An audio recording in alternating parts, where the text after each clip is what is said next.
దిక్కుమాల నినప మొక్కలు ఇంట్లో తీసుకురాకండి శని. ఆ శనిగాడు నా జోలికి మాత్రం రాడే. చిత్తం శనిగాడి జోలికి శనిగాడే వెళ్ళలేడు కదండి అయ్యా. ఆ ఘోరించాలే తెలివితేటలకి.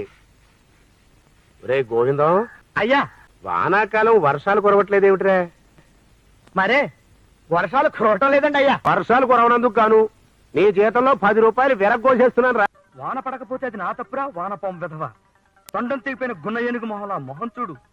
పోతావు రే, నాశనమైపోతావు.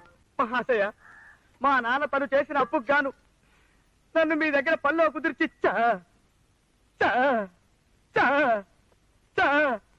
చచ్చాడు. పనిలో చేర్చుకున్నప్పుడు తమరు నెలకి 3000 రూపాయలు జీతం ఇస్తానంటే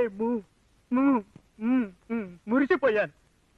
పాత బాకీలు వసూలు కానప్పుడు, పొలంలో పంట సరిగ్గా పండనప్పుడు, కొబ్బరికాయలు దిగుబడి తగ్గినప్పుడు, మీకు ఒంట్లో జబ్బు చేసినప్పుడు, మీకు జలుబు చేసినప్పుడు కొత్త